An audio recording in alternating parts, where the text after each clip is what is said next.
folks, is back with a quick video. Just moved 250-gallon tote over here in preparation for tomorrow.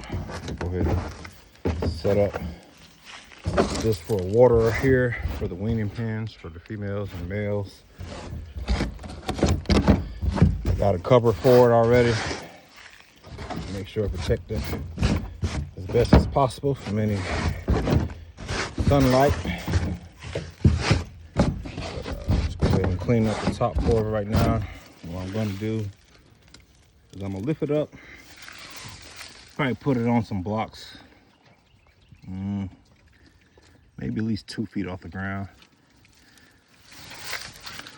Had to put the water nozzle like right here, so that way they can. I'm trying to get some of them grapevines through the gate right there, but they'll still be able to drink that. If anything, I just drop it down here to this level for now, and as it get bigger, just raise it up.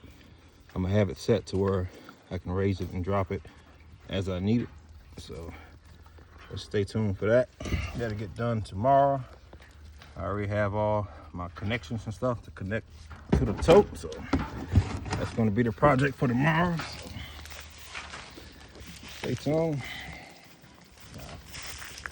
I'm keeping this muscadine vine. This is one that was growing up this pine tree here, so I pulled it down until I built a trellis for it. But as you can see, it's loaded all over with muscadines. Big to this.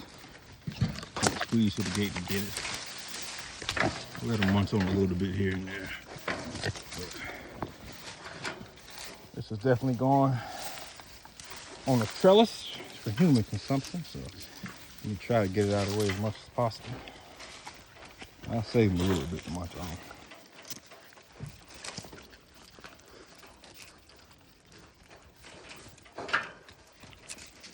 Look at it. Fun fact, I found out that pigs absolutely love muscadine leaves.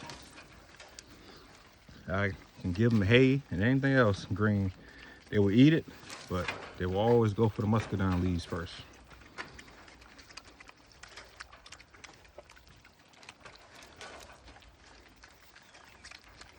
That had to be all, folks. I just came out here to feed up real quick and get this water tote and stuff positioned for tomorrow. So for now, everybody be safe, be blessed, and see you on the next one.